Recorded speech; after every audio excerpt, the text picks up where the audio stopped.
ये आप लोगों को बता दिया था। KLMN जो था वो शेल था, इसके बाद जो है SPDF सब शेल थे और ऑर्बिटल्स थे। S में 1 ऑर्बिटल, P में 3, D में 5 और F में 7। अभी क्लास के बाद ऐप पर जो है वीडियो डालेंगे तो उसको एक और बार थोड़ा सा आप लोग देख लीजिएगा और प्रॉपर नोट्स बना लेना उससे, है ना। अब आज जो हमें एक टॉपिक डिस्कस करना है वो है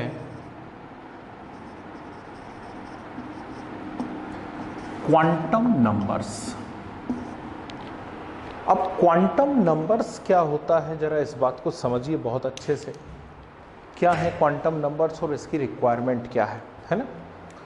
हम एटम में कहीं भी एक इलेक्ट्रॉन की बात करें, मान लीजिए एटम है और कहीं भी उसमें इलेक्ट्रॉन्स घूम रहे हैं, तो एटम में यदि हम इलेक्ट्रॉन की बात करें तो वो इलेक्ट्रॉन न्यूक्लियस से किस डिस्टेंस पर है, उस इलेक्ट्रॉन की एनर्जी कितनी है, उस इलेक्ट्रॉन की वेलोसिटी क्या है, वो किस शेल में है या किस सब शेल में है या किस ऑर्बिटल में है, इन सब की यदि इंफॉर्मेशन हमें चाहिए, इन सभी बातों की यदि इंफॉर्मेशन हमें चाहिए तो वहाँ पर हमें कुछ नंबर्स की रिक्वायरमेंट रहती है।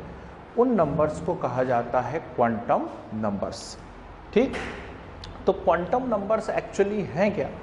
Quantum numbers are the numbers which can provide complete information about electron.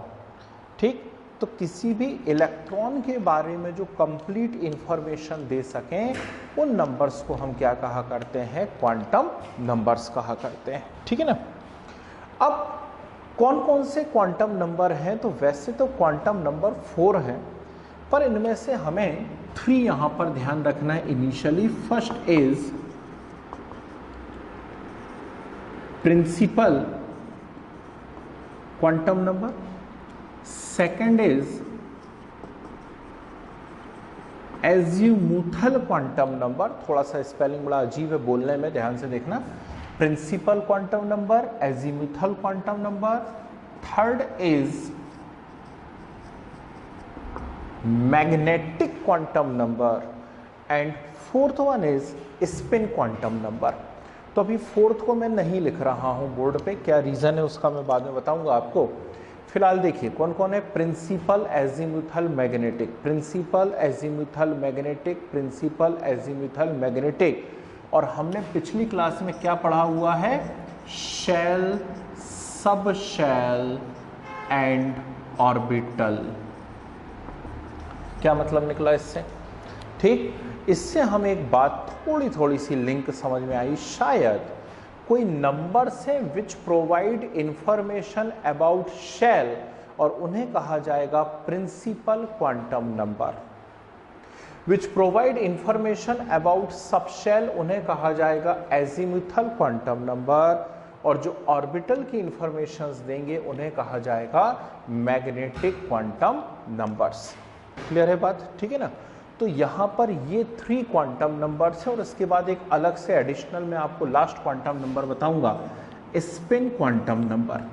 तो ध्यान रखिएगा, आपके स्कूल एग्जाम और कॉम्पिटिटिव की जब आप बात करेंगे तो वहाँ पे एक बहुत ही इंपॉर्टेंट वैरायटी, एक बहुत ही इंपॉर्टेंट क्वेश्चन बना करता है quantum number.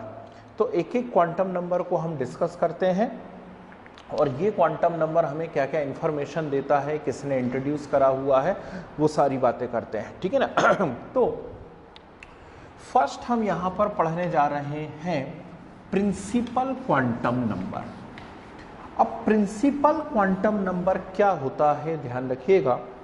Principal quantum number introduce by Niels Bohr. ठीक, principal quantum number Niels Bohr ने इंट्रोड्यूस किया हुआ है। डिनोटेड बाय या represented by small n and provide information about shell and size. ठीक, ये शेल के बारे में इंफॉर्मेशन देता है, साथ में आप इसकी हेल्प से साइज ऑफ एटम भी मेजर कर सकते हैं। ठीक है ना।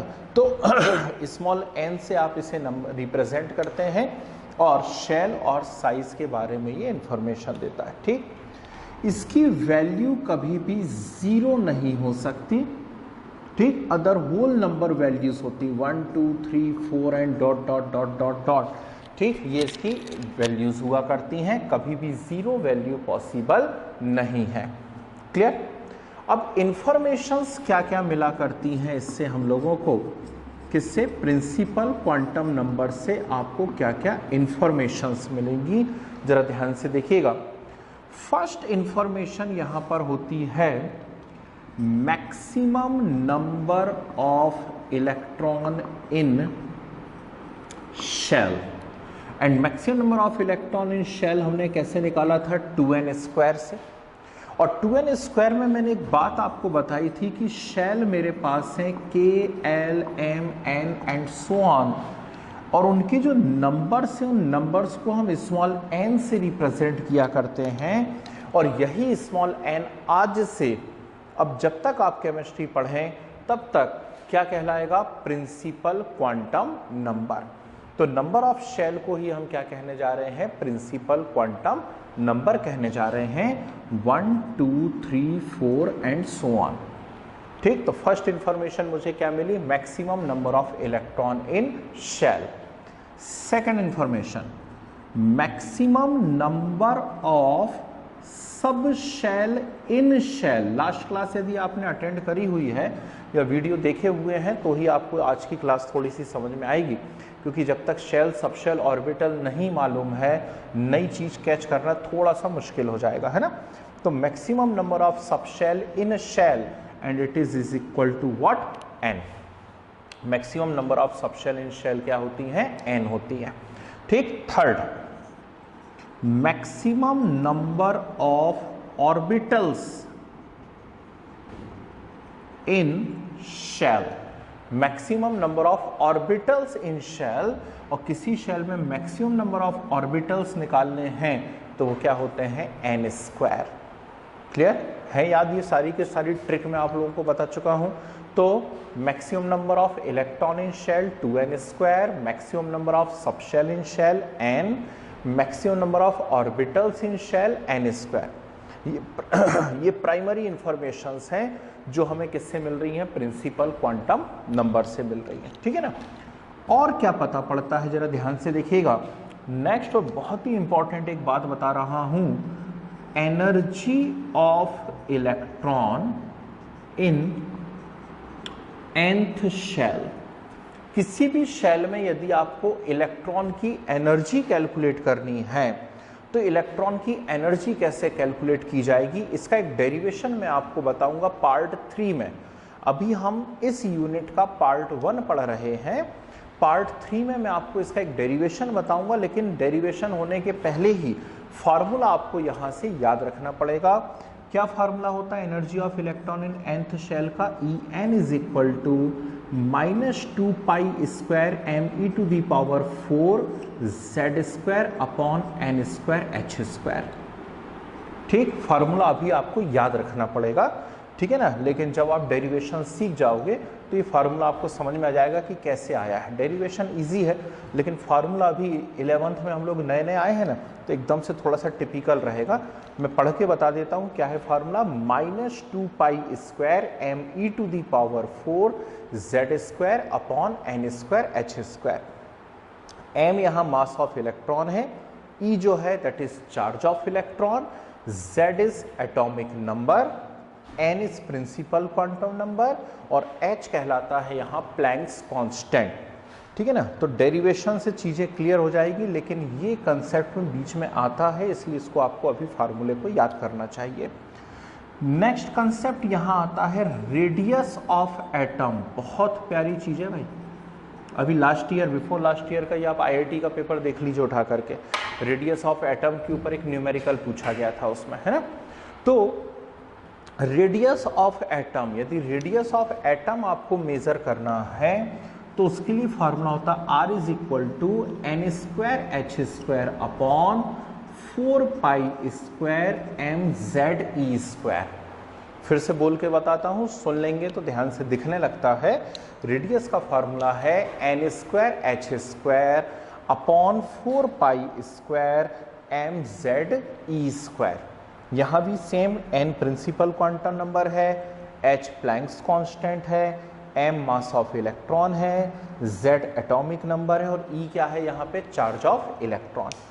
कितनी इंफॉर्मेशन बता दी मैंने प्रिंसिपल क्वांटम नंबर से, first, second, third, fourth, fifth, ठीक है ना। एक और इंफॉर्मेशन आपको ध्यान रखना चाहिए और वो होता है वेलोसिटी ऑफ इलेक्ट्रॉन।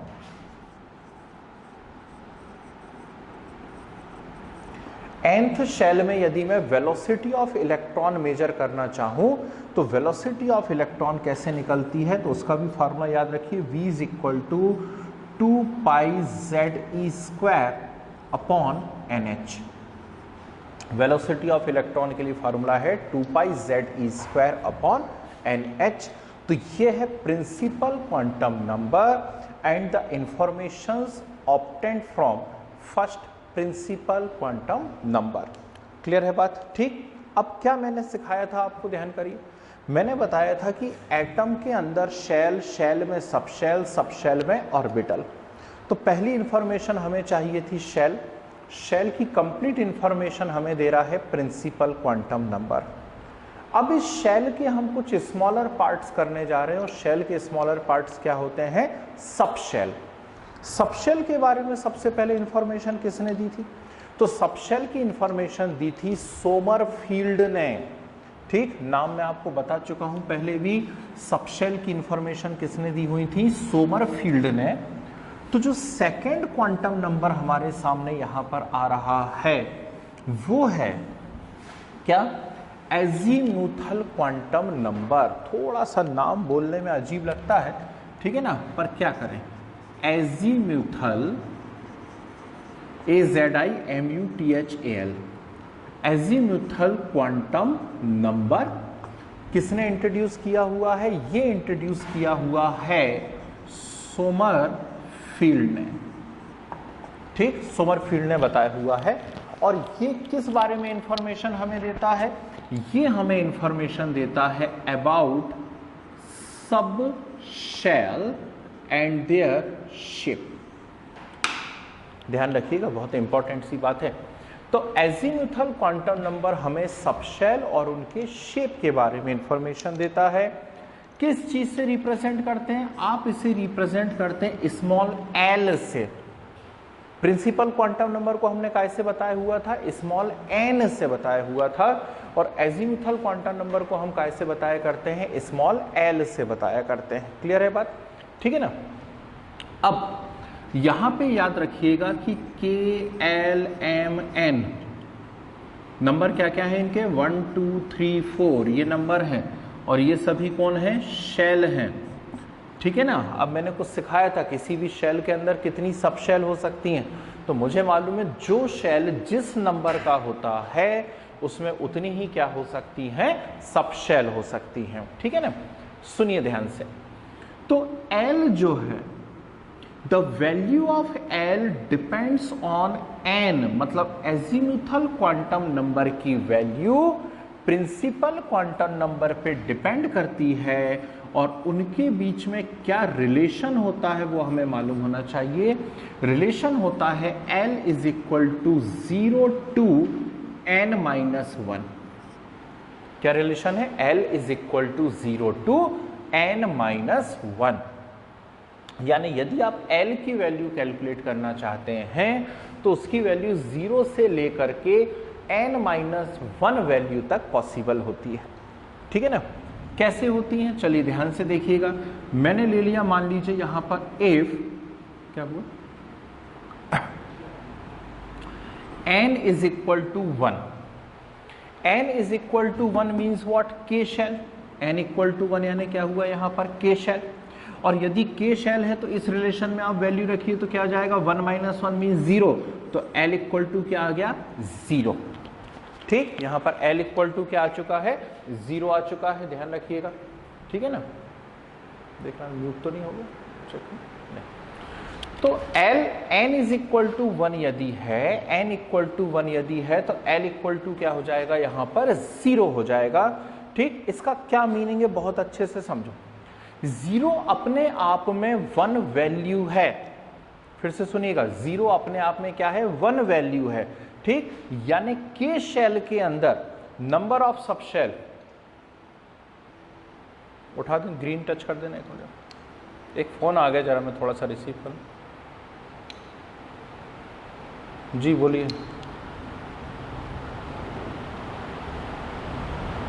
मैं क्लास में हूं, मेरी लाइव क्लास चल रही है, आप बार बार फोन कर रही हो, थोड़ा सा काट दो जरा फोन, है ना।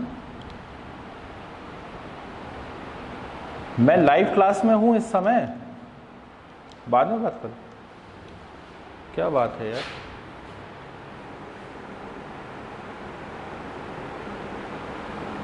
आउट हो गया हूँ। कितने बच्चे? 6, 4। हाँ जी, दिख रहा हूँ मैं आप लोगों को, ठीक है। वॉइस फिर से आने लगी, थोड़ा सा एक बीच में कुछ अर्जेंट कॉल आ गया था, कुछ अच्छा इंपॉर्टेंट कंसेप्ट हम लोग सीख रहे थे, बीच में डिस्टर्बेंस हो गया। फिर से सुनिए, n is equal to 1, n equal to 1 यानी कौन सी शेल है यहाँ पर, फर्स्ट शेल है, कौन सी है, k। और मुझे पहले से मालूम है उसमें अवेलेबल सब शेल कितनी है, 1, ठीक। यदि आपको ध्यान हो पिछली क्लास का, थोड़ा सा आज वीडियो जरूर देखना बेटा, नोट्स बनाना अच्छे से, है ना, क्लास के तुरंत बाद वीडियो भेजूंगा आपको, है। तो उसमें जो अवेलेबल सब शेल होती है वो होता है s, ठीक। तो बहुत अच्छे से ध्यान रखिए, s सब शेल के लिए l का वैल्यू कितना आता है, 0। अच्छा चलो छोड़ो, और सिंप्लीफाई करते हैं इसको। मान लीजिए मैंने कहा if n is equal to 2, यदि n इज इक्वल टू 2 है तो बोलिए कौन सी शेल के बारे में बात हो रही है, n इक्वल टू 2 है तो l शेल के बारे में बात हो रही है। अब इस फॉर्मूले में वैल्यू रख दीजिए आप, ठीक। तो 2 - 1 कितना आएगा, 1। तो यहां पर l इक्वल टू कितना, 1 रख दूं क्या मैं, नहीं, क्या लिखा है, 0 to n - 1, ठीक। यानी आपको 0 तो लिखना ही लिखना है, साथ में n - 1, तो 2 - 1 कितना जाएगा, 1। कितनी वैल्यूज आई, 2 वैल्यूज आई, और आनी ही थी 2 वैल्यू। क्यों? क्योंकि मैं अच्छे से जानता हूं कि सेकंड नंबर की जो शेल होती है उसमें सब शेल भी कितनी होती हैं, 2 सब शेल होती हैं। कौन कौन सी 2 सब शेल होती हैं, first is s and second is p। यानी जरूर ये जो वैल्यू आ रही है 0, ये किसके लिए है, s के लिए, और जो 1 वैल्यू आ रही है ये किसके लिए है, p के लिए। थोड़ी थोड़ी बात समझ में आ रही है। और देखिए मैं ले लेता if n is equal to 3, यानी m शेल होता, m शेल यदि यहाँ पे होता तो इसमें वैल्यू में रखो आप 3 - 1 यानी कितना आएगा, 2। तो l इक्वल टू कितना रख दूं, 0 और 2 रख दूं क्या, नहीं, 0, 1 और 2। कितनी वैल्यूज आई, 3 वैल्यूज मीन्स सब शेल भी कितनी हो गई, 3 वैल्यूज मीन्स सब शेल कितनी है, इसके अंदर 3 सब शेल हैं। कौन कौन सी 3 सब शेल हैं, s, p एंड d। तो s सब शेल के लिए l की वैल्यू होती है 0, p सब शेल के लिए 1 और d सब शेल के लिए 2। क्लियर? आगे का शायद आप समझ गए हो, लेकिन फिर भी मैं बताऊंगा जरूर, क्योंकि ये बहुत इंपॉर्टेंट कंसेप्ट है, बहुत इंपॉर्टेंट पॉइंट है ये। 4th शेल यहां पर आ रहा है n, और यदि n शेल के बारे में हम लोग बात करते हैं तो जल्दी से बता दीजिए l की वैल्यू कौन कौन सी आएंगी, 0, 1, 2 एंड 3। यदि 0 वैल्यू आ रही है तो ये रिप्रेजेंट करेगा s को, 1 मीन्स p, 2 मीन्स d और 3 मीन्स f। तो हमने पहले ही बोला कि हम पढ़ रहे हैं azimuthal quantum number. Azimuthal quantum number हमें क्या बताने वाला है, एजीमुथल क्वांटम नंबर हमें बताने वाला है अबाउट सबशेल, ठीक। साथ में उनके शेप के बारे में बताता है। अब सबशेल जो है वो शेल के स्मॉलर पार्ट्स हैं, और यदि सबशेल शेल के स्मॉलर पार्ट्स हैं, ठीक, तो इनकी वैल्यू कहीं ना कहीं, इनकी मतलब एजीमुथल क्वांटम नंबर की वैल्यू किस पे डिपेंड करेगी, पूरी तरीके से प्रिंसिपल क्वांटम नंबर पे। और इन दोनों के बीच में क्या रिलेशन होता है, इनके बीच में रिलेशन होता है L is equal to 0 to n - 1। आ गई बात समझ में, ठीक। तो एक इंपॉर्टेंट इंफॉर्मेशन मैं आपको यहां बॉक्स बना करके दे देता हूं कि सब शेल एंड L, कौन कौन सी सब शेल हैं आपके पास? एस, पी, डी, एफ, बस इतनी सब शेल हैं, ध्यान रखिएगा, है ना। और उनके लिए एल की वैल्यू कितनी है? 0, 1, 2 एंड 3। यानी आज के बाद कभी भी इलेक्ट्रॉन यदि एस सब शेल में जाता दिखे, ठीक, मॉडर्न पीरियोडिक टेबल को 4 पार्ट में डिवाइड करा गया है, S block, P block, D block and F block. तो आज के बाद कभी भी इलेक्ट्रॉन यदि आपको एस सब शेल में जाता दिखे तो उसके लिए एल की वैल्यू आप कितनी रखेंगे? 0। पी सब शेल के लिए कितना रखेंगे? 1, डी के लिए कितना? 2 और एफ के लिए कितना रखेंगे आप? 3 रखेंगे। क्लियर है बात? तो एजीमुथल क्वांटम नंबर का फर्स्ट इंपॉर्टेंट पॉइंट मैंने यहां पर लिखा हुआ है। और इससे हमें क्या क्या बातें पता पड़ती हैं जरा उसे भी देख लें एक साथ, ठीक। नेक्स्ट इंफॉर्मेशंस क्या मिला करती हैं जरा ध्यान से सुनिए। जैसे फर्स्ट इंफॉर्मेशन आप मान लीजिए, हाँ बोलो, बोलिए बोलिए।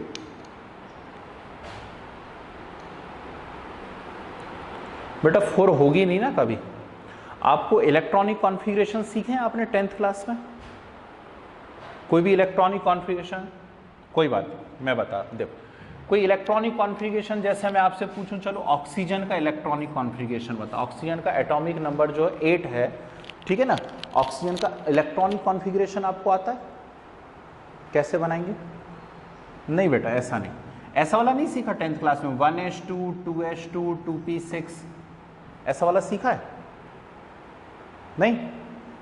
अच्छा, कोई बात नहीं, ये 10th क्लास के सिलेबस का ही था एक्चुअली, आपको वहां सीखना था, इसीलिए आपको कंफ्यूजन हो रहा है। आप क्या कहना चाह रहे हो कि यदि यहाँ पे L की वैल्यू 4 हो जाएगी तो क्या होगा? यही क्वेश्चन है ना आपका, ठीक। सुनो ध्यान से, इसका आंसर मैं बताता हूं आपको कि मान लीजिए कभी भी इलेक्ट्रॉन जा रहे हैं तो इलेक्ट्रॉन या तो S में जाएंगे या P में जाएंगे या D में जाएंगे या F में जाएंगे, ठीक। इसके अलावा किसी में इलेक्ट्रॉन जा सकते हैं क्या? सवाल ही नहीं उठता, क्योंकि इसके आगे तो कोई सब शेल अवेलेबल ही नहीं है ना, ठीक है ना। तो S में यदि इलेक्ट्रॉन जा रहे हैं, ठीक, वहां पे मैंने 1s लिखा या 2s लिखा या 3s 4s कुछ भी लिखूंगा मैं, पर जा किस में रहे हैं? S में। और S में इलेक्ट्रॉन यदि जा रहे हैं तो L की वैल्यू आप हमेशा कितना रखोगे? 0 ही रखोगे। P में इलेक्ट्रॉन जा रहे हैं तो L की वैल्यू आप 1 ही रखोगे। D में जा रहे हैं तो आप L की वैल्यू वहां पे कितना रखोगे? 2। और F में जा रहे हैं तो कितना रखोगे? 3। तो 4 वैल्यू रखोगे कैसे आप, ठीक। और क्यों आपको 4 वैल्यू कभी भी क्वेश्चन में देगा जब पॉसिबल ही नहीं है? तो केवल कितनी वैल्यू पॉसिबल है उसकी? 0, 1, 2 और 3, ठीक। 400-500 साल बाद यदि G डिस्कवर हो गया, स्मॉल g, ठीक, जो मैंने आपको पिछली क्लास में बताया था, F के बाद ग्रेविटेशनल, यदि हो गया डिस्कवर तो फिर वहां पर L की वैल्यू 4 हो जाएगी। अभी नहीं, हमारे एरा में तो नहीं आने वाला है कभी भी L की वैल्यू 4। क्लियर? तो कंसेप्ट क्लियर हुआ, डाउट दूर हुआ थोड़ा बहुत, है ना। और ये बेटा 10th में आपको सीखना था, नहीं सीखा इनकेस तो चलो अभी बस मैं क्वांटम नंबर के बाद यही चीज सिखाने जाने वाला हूं, क्या? Aufbau Hund and Pauli principal, ठीक है ना। चलो, और कुछ डाउट है दिमाग में तो बोलो, बोले बोले।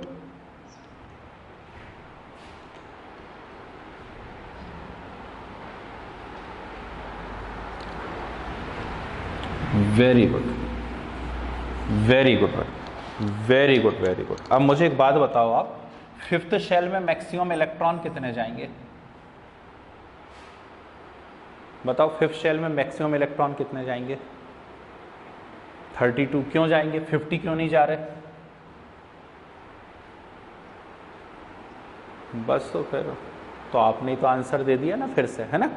जब सब शेल है ही नहीं तो हमें मालूम है इस फार्मूले के रेस्ट्रिक्शन है और उस फार्मूले का रेस्ट्रिक्शन बस यहीं तक, ठीक। इसके आगे यदि हम इस फार्मूले को यूज़ करेंगे तो वो तो कोई मतलब का ही नहीं रहेगा। अब आ गई बात समझ में, है ना, ठीक। तो ये आंसर यहीं पे छिपा हुआ था। चलिए, तो इसके अलावा एजीमुथल क्वांटम नंबर से मुझे और क्या क्या इंफॉर्मेशंस मिला करती हैं, ये कुछ इंपॉर्टेंट बातें हैं बेटा, ध्यान रखिएगा। यदि आप कोई कॉम्पिटिटिव को टारगेट कर रहे हैं, और करना ही चाहिए, तो केमिस्ट्री सबसे सॉफ्ट चीज होती है वहां पर कॉम्पिटिटिव में मार्क्स यदि आप गेन करना चाहते हो, क्योंकि इसमें डायरेक्ट क्वेश्चंस आते हैं। यदि आपने कंसेप्ट पढ़ा हुआ है तो आप डायरेक्ट क्वेश्चन को वहां अप्रोच लगा सकते हैं और टिक करके आपका आंसर मिल जाने वाला है, ठीक है ना। तो इसमें एक जो पहली या सेकंड इंफॉर्मेशन मुझे मिलती है एजीमुथल क्वांटम नंबर से, वो है maximum number of orbitals in subshell. क्या लिखा हुआ है? Maximum number of orbitals in subshell, और इसकी ट्रिक होती है 12+1। ठीक, यदि किसी सबशेल के अंदर मुझे ऑर्बिटल कैलकुलेट करने हैं तो वो ऑर्बिटल में किस रिलेशन से निकालूंगा? 12+1 से निकालूंगा। ठीक, करके देख लेते हैं। अच्छा, क्या आपको पहले से मालूम है एस सबशेल के अंदर कितना ऑर्बिटल होता है? 1। पी के अंदर 3 ऑर्बिटल होते हैं, डी के अंदर 5 ऑर्बिटल होते हैं, एफ में 7 ऑर्बिटल्स होते हैं। ये मुझे पहले से मालूम है। अब मैं वो ट्रिक लगा करके सॉल्व करके देखता हूं। मान लीजिए यहां पर मैंने रखा L = 0। L = 0 रखा तो मैं तुरंत समझ गया मैं किसके बारे में बात कर रहा हूं? एस सबशेल के बारे में बात कर रहा हूं। और L = 0 रखा तो यहाँ पे नंबर ऑफ ऑर्बिटल कितने आ जाएंगे? 2 × 0+1। 2 × 0+1 मतलब कितना आ जाएगा? 1। तो पहले ही बता चुका हूँ एस सबशेल में कितना ऑर्बिटल होता है? 1। एक और करके देख लो। मान लीजिए आपने यहाँ पर L = 2 रख दिया। L = यदि 2 रखा हुआ है तो L = 2 यानी कौन सी सबशेल हो गई है? D। ठीक, L = 2 यानी D सबशेल, तो 2 × 2+1 कितना जाएगा? 5। यानी D सबशेल में कितने ऑर्बिटल होने चाहिए? 5। ये देखो D सबशेल में कितने ऑर्बिटल्स आ रहे हैं? 5 ऑर्बिटल्स आ रहे हैं। आई बात समझ में? कोई दिक्कत तो नहीं? नेक्स्ट इंफॉर्मेशन देखिए।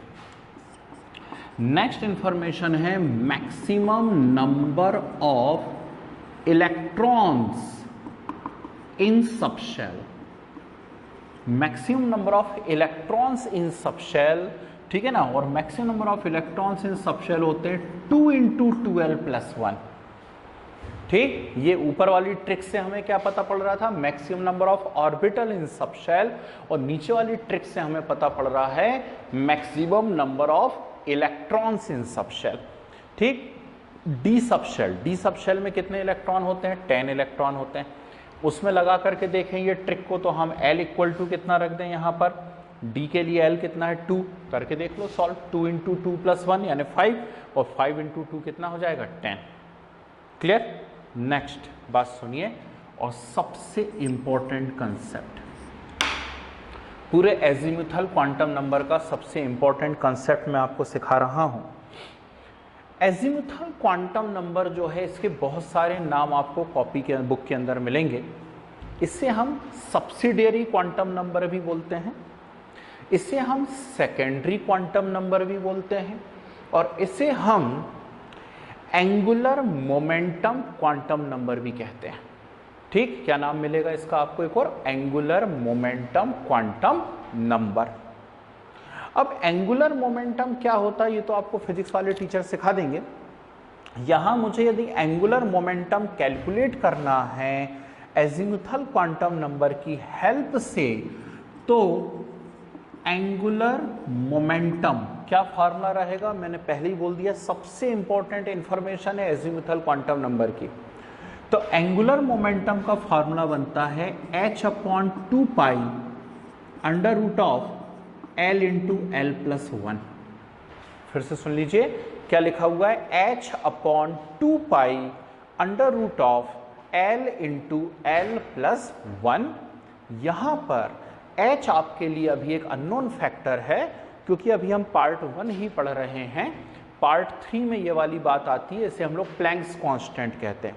जाने दीजिए, उसका मैं अभी कुछ वो आपकी वैल्यू नहीं पूछ रहा हूं।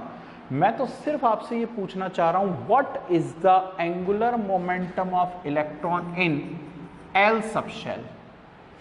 ठीक, sorry, what is the angular momentum of electron in S subshell?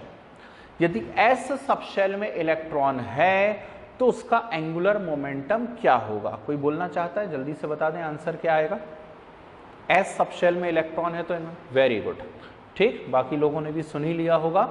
S subshell में यदि इलेक्ट्रॉन है तो एंगुलर मोमेंटम कितना हो जाएगा? 0। और उसके पीछे रीजन आपको समझ में आ रहा है। S के लिए L = कितना होता है? 0। S के लिए L 0 होता है, उठा करके यहां पर रख दीजिए, सॉल्व करिए, आपका आंसर कितना आ जाएगा? 0। एंगुलर मोमेंटम कितना आ जाएगा? 0। यदि यही बात हमसे P के लिए पूछी होती मान लीजिए, तो P के लिए L की वैल्यू कितनी होती है 1, P के लिए L इज इक्वल टू 1 होता है, और यदि यहां पर मैं 1 रख देता हूं और इसे सॉल्व करता हूं एंगुलर मोमेंटम को, तो P सब शेल के लिए एंगुलर मोमेंटम आ सकता है h अपॉन √2 पाई। कोई दिक्कत तो नहीं? ठीक, क्या आएगा h अपॉन √2 पाई। सॉल्व करके बताऊं या समझ गए? कैसे आ गया? गड़बड़ तो नहीं लिख दिया कुछ? देखिए, है ना, h upon 2 pi under root of l into l plus 1 है,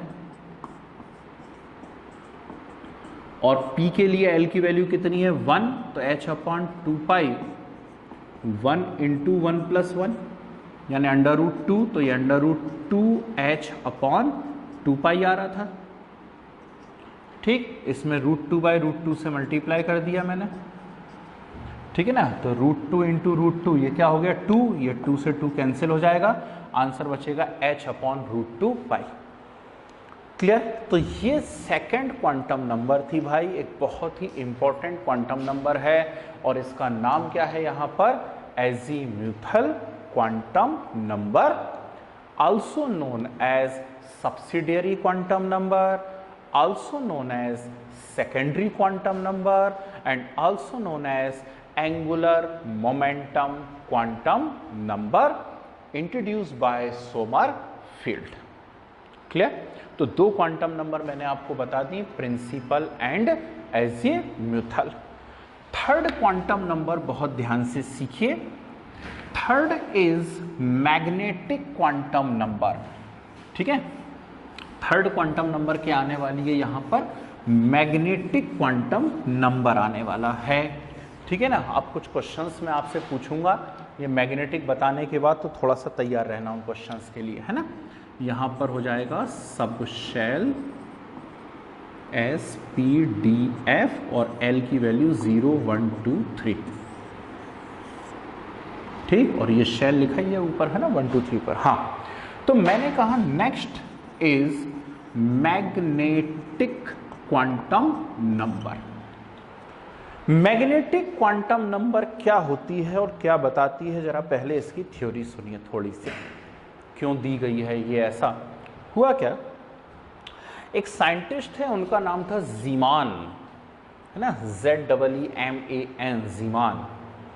उन्होंने क्या देखा, उन्होंने देखा जैसे एक स्पेक्ट्रम बन रहा है, ये प्रिज्म है, और इस प्रिज्म में लाइट जा रही है, तो लाइट जा रही है तो प्रिज्म क्या करता है, मान लीजिए ये सोलर रेडिएशंस हैं, है ना, तो सोलर रेडिएशंस हैं तो उनको 7 कलर में ये स्प्लिट कर देगा, VI BG Y O R ऐसा जाता है, विबग्योर हमको मिल जाता है। ठीक है ना, उसने देखा यदि मान लीजिए स्पेक्ट्रम में हम, खासतौर पे किसी एटम के स्पेक्ट्रम में यदि हम स्ट्रॉन्ग इलेक्ट्रिकल फील्ड लगा दें, क्या लगा दें, ध्यान से सुनिएगा, स्ट्रॉन्ग इलेक्ट्रिकल फील्ड लगा दें, ठीक, तो ये जो स्पेक्ट्रम लाइंस हैं ये पतली पतली लाइनों में बट जाया करती हैं। ठीक है ना, जीमान का नाम ले रहा हूं मैं पहले, तो जीमान ने मैग्नेटिक फील्ड लगाई, ठीक, जीमान ने मैग्नेटिक फील्ड लगाई, तो वो क्या देखता है, स्पेक्ट्रम लाइन और पतली पतली लाइनों में बट गई। स्टार्क नाम के एक साइंटिस्ट थे, उन्होंने इलेक्ट्रिकल फील्ड लगा करके देखा, इलेक्ट्रिकल फील्ड जब लगाई तो वो भी सेम ऑब्जर्वेशन देखते हैं कि जो स्पेक्ट्रम लाइन्स हैं वो पतली पतली लाइनों में बढ़ गई। कैसी पतली पतली लाइन, आप कभी कोई भी अपना, चलो अभी हाथ में यदि पेन होगा तो उसे उठा करके देखिएगा, यहाँ पर ऐसे एक बार कोड लगा हुआ रहेगा, उसमें कुछ बहुत पतली पतली पतली पतली लाइनें बनी हुई होंगी। तो ये जो एक स्पेक्ट्रम मिल रहा था, इस स्पेक्ट्रम में और भी बहुत ज़्यादा पतली पतली लाइनें वहां पर मिलने लगीं। ठीक, स्प्लिटिंग कहते हैं इसको, इसको क्या बोलते हैं हम, स्प्लिटिंग, स्प्लिटिंग यानी बिखर जाना।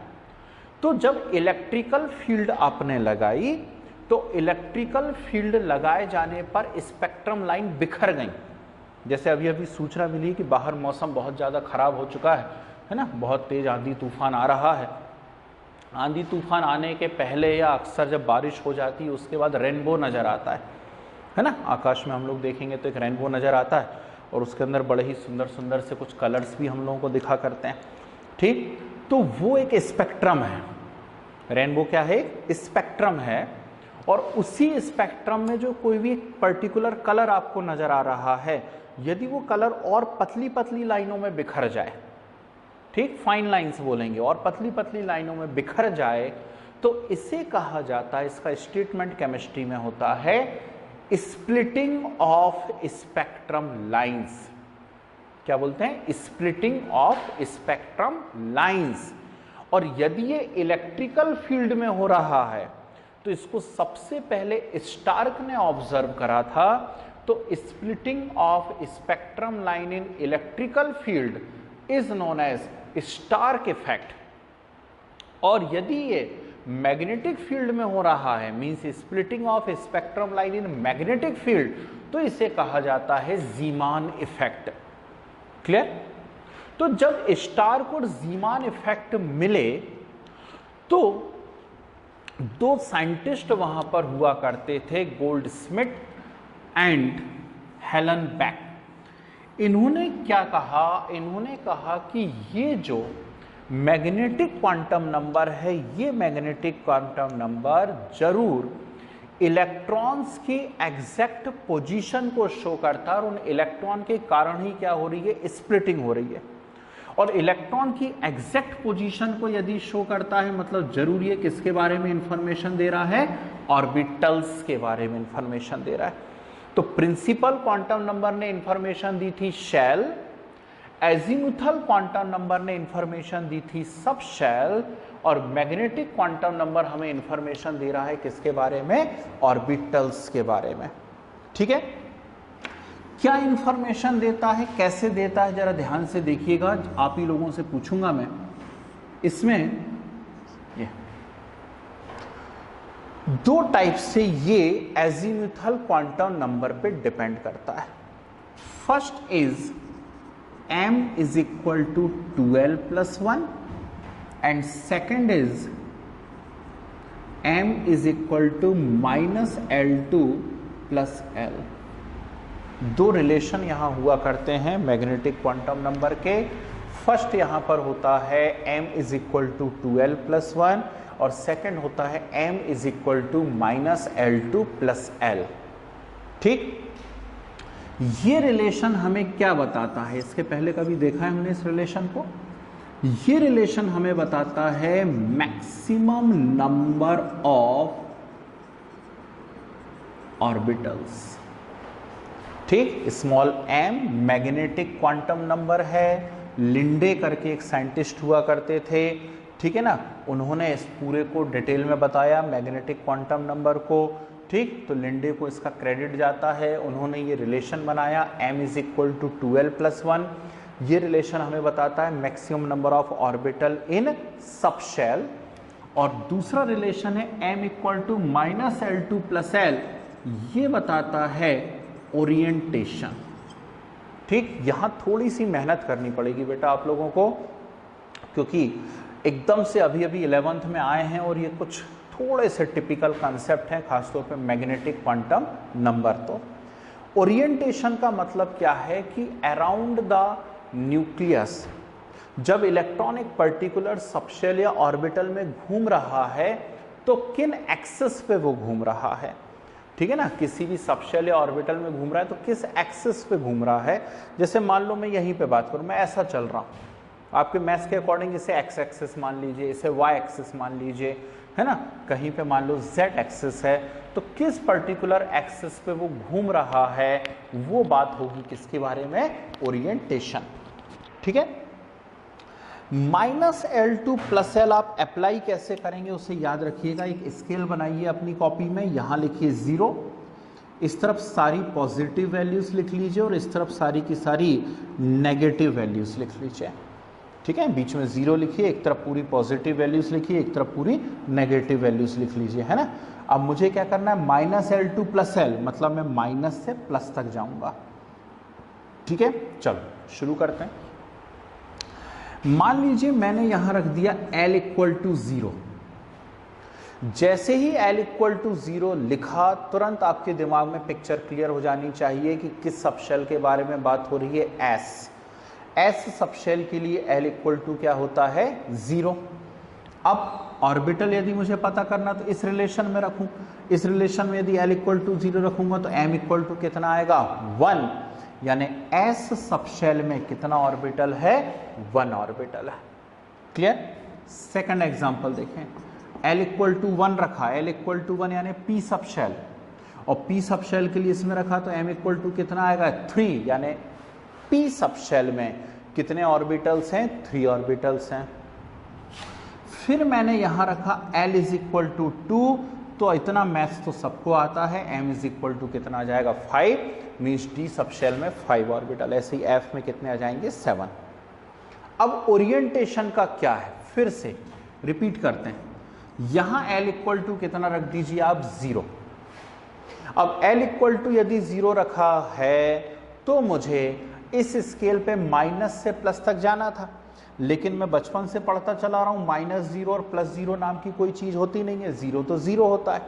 तो यदि L इक्वल टू 0 है तो इस रिलेशन से M इक्वल टू भी कितना हो जाएगा 0। ठीक, कुछ क्वेश्चंस मैं करवाऊंगा तो बहुत ही आसानी से आप उसका आंसर बता पाएंगे यदि ये छोटी छोटी इंफॉर्मेशन याद रखोगे तो, है ना। तो L इक्वल टू 0 है तो M इक्वल टू भी कितना हो जाएगा 0, मतलब किसी एक्सिस पे कोई ओरिएंटेशन नहीं है, इसलिए मैंने उसे कहा था स्फेरिकल। ठीक है, एस ऑर्बिटल कैसा हो जाएगा स्फेरिकल हो जाएगा। एक और चीज समझने की कोशिश करिए, मान लीजिए यहां पर आता है L is equal to 1, L equal to 1 यदि आता है तो M इक्वल टू, अब इस स्केल पे आपको 1 से 1 तक जाना है, इस स्केल पे यदि 1 से 1 तक जाना है तो कहां से कहां तक जाओगे बोलो, -1 से +1 तक, और -1 से +1 तक जाओगे तो बोलिए कितनी वैल्यूज आएंगी 3 वैल्यूज, -1 0 एंड +1। देखो ना, माइनस से प्लस तक जाना है तो -1 आएगा, फिर 0 आएगा और फिर कौन आएगा +1 आएगा।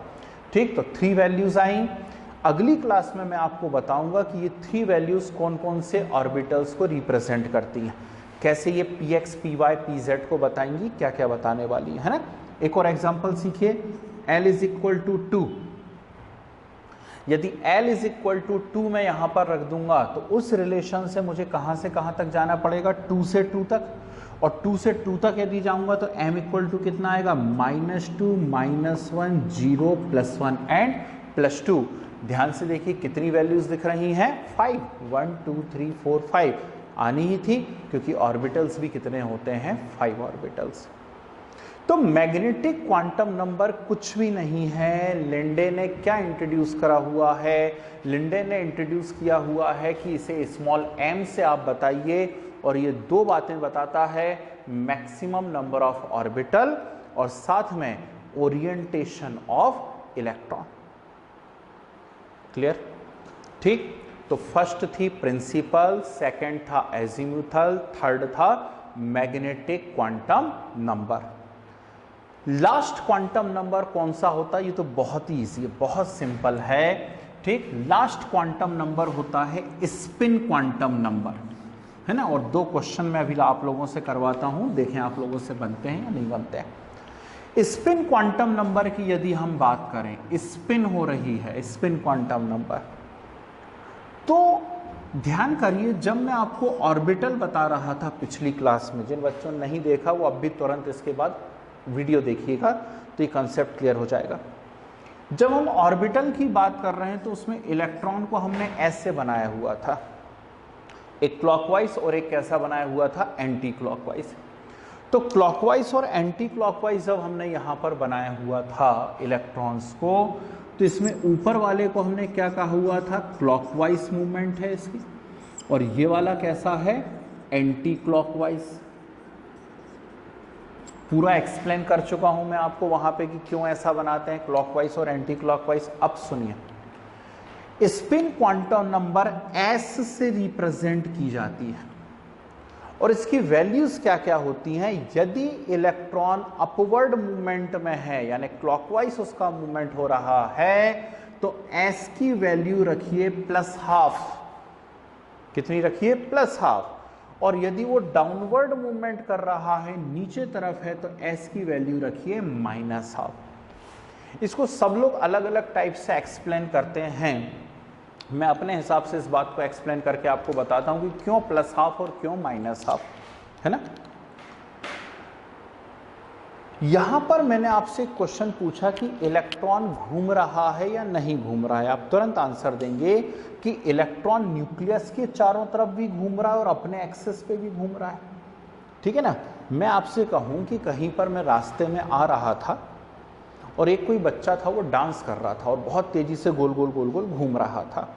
आपने दिमाग में एक पिक्चर सेट कर ली कि यार वो बच्चा डांस कर रहा है और गोल गोल गोल गोल घूम रहा है, गोल घूम रहा है। अब मैं आपसे पूछने लगूं, जबकि देख के मैं आ रहा हूं, मैं आपसे पूछने लगूं कि यार वो गोल जब घूम रहा था तो बताओ वो ऐसे घूम रहा होगा या ऐसे घूम रहा होगा, मतलब अपने राइट हैंड तरफ से जा रहा होगा या फिर लेफ्ट हैंड तरफ से जा रहा होगा। यदि राइट हैंड तरफ से उसने टर्न लिया हुआ होगा तो मैं बोलूंगा वो क्लॉकवाइज घूम रहा है, और यदि वो लेफ्ट हैंड तरफ से घूम रहा होगा तो वो कैसा घूम रहा होगा, एंटी क्लॉकवाइज। ठीक, आप अपने हिसाब से अंदाज लगाएंगे। कोई बोलेगा कि वो ऐसे गोल गोल घूम रहा होगा, कोई बोलेगा वो ऐसे गोल गोल घूम रहा होगा। एक बात तो कंफर्म है कि वो घूम रहा है। कितने परसेंट कंफर्म है? 100% कंफर्म है, क्योंकि मैं देख करके आ रहा हूं कि वो डांस कर रहा है और गोल गोल घूम रहा है। तो 100% कंफर्म है कि वो डांस कर रहा है और गोल गोल घूम रहा है। अब बताओ उसमें से कितने परसेंट चांसेस हैं कि वो क्लॉकवाइज घूम रहा है और कितने परसेंट चांसेस है कि वो एंटी क्लॉकवाइज घूम रहा है। तो आप तुरंत बोलोगे 50-50% चांस है। हो सकता है वो क्लॉकवाइज घूम रहा है और हो सकता है वो कैसा घूम रहा हो, एंटी क्लॉकवाइज। 50% चांसेस है, 50% चांसेस है, मतलब हाफ चांसेस हैं, हाफ चांसेस हैं कि वो क्लॉकवाइज घूम रहा होगा और हाफ चांसेस हैं कि वो कैसा घूम रहा होगा, एंटी क्लॉकवाइज। आई या नहीं आई बात समझ में? हाफ चांसेस हैं कि वो क्लॉकवाइज घूम रहा होगा और हाफ चांसेस हैं कि वो कैसा घूम रहा होगा, एंटी क्लॉकवाइज घूम रहा होगा। अब दोनों हाफ हाफ हो गए। ठीक, इस इलेक्ट्रॉन के लिए भी s की वैल्यू 1/2 है, इस इलेक्ट्रॉन के लिए भी s की वैल्यू 1/2 है। तो मैं अलग अलग कैसे डिटेक्ट करूंगा कि कौन सा क्लॉकवाइज के लिए है, कौन सा एंटी क्लॉकवाइज के लिए है? इसीलिए जब वो क्लॉकवाइज घूमता है तो इस हाफ के आगे मैं क्या लगा देता हूं, प्लस, और जब वो एंटी क्लॉकवाइज घूमता है तो इस हाफ के आगे मैं क्या लगा देता हूं, माइनस। अब आई बात समझ में?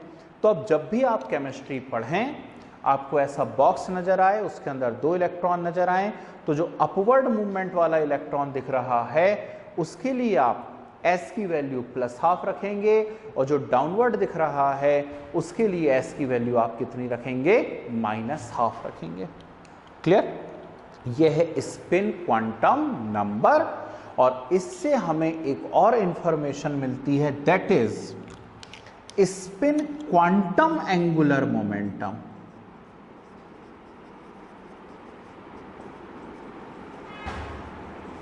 क्या लिखा हुआ है? Spin quantum angular momentum. अभी मैंने क्या बताया हुआ था? मैंने बताया था angular momentum of electron. Angular momentum का फॉर्मूला क्या बताया था मैंने? h/2π √L × L+1। ठीक, एंगुलर मोमेंटम का मैंने फॉर्मूला बताया था h/2π √L × L+1। अब मैं आपसे क्या बोल रहा हूं? Spin quantum angular momentum. तो स्पिन क्वांटम एंगुलर मोमेंटम के फार्मूले में क्या चेंज हो जाएगा? जहां जहां आपको L नजर आ रहा है वहां आप क्या कर दीजिए, S। तो ये हो जाएगा h/2π √S × S+1 spin quantum angular momentum. Clear? तो ये हुई भाई क्वांटम नंबर्स। थोड़ा सा चूंकि लाइव पढ़ रहे हैं, ऑनलाइन में चीज़ें आ रही हैं, इसलिए बहुत ज़्यादा स्पीड में पूरा का पूरा हो गया। रेगुलर क्लास में जब हम चलते हैं तो साथ साथ नोट्स बनाते जाते हैं, चीज़ों को लिखते जाते हैं, तो थोड़ा टाइम ज़्यादा लगता है।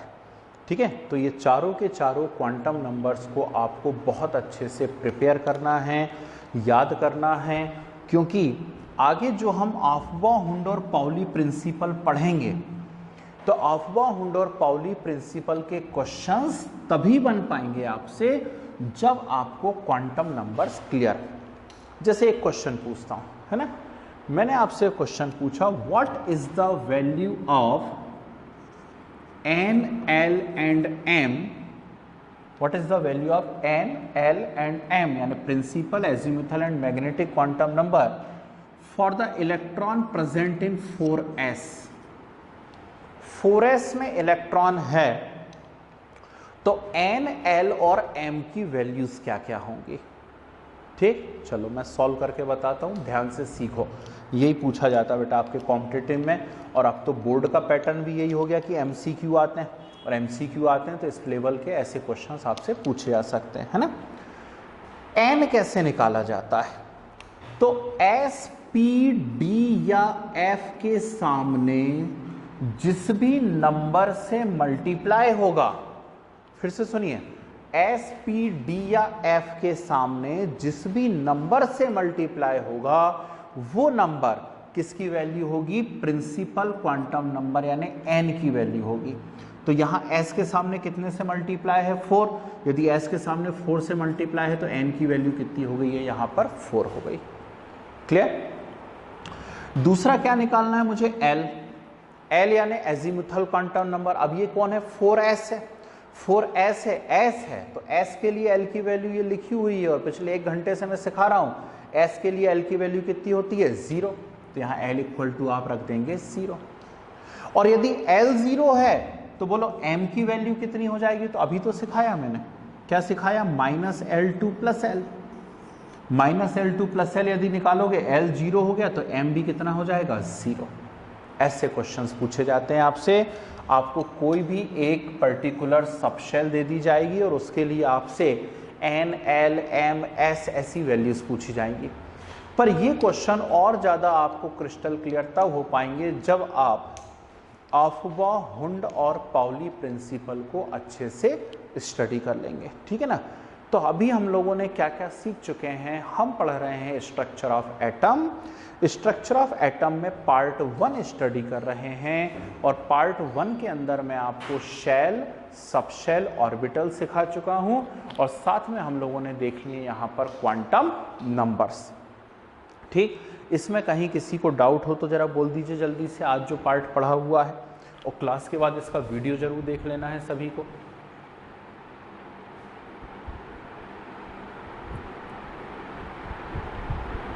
जी, कहीं कोई डाउट हो रहा है इसके अंदर, नहीं? तो हम नेक्स्ट कंसेप्ट डिस्कस करें। क्या है नेक्स्ट कंसेप्ट, अफबाउ प्रिंसिपल है, ठीक है ना। 1 मिनट होल्ड करना बेटा, जरा मैं थोड़ा सा नेट कनेक्टिविटी देख लूं, क्योंकि बार बार सिग्नल दे रहा है यहाँ पे कुछ नेट की गड़बड़ हो रही है ना। 1 मिनट होल्ड करो।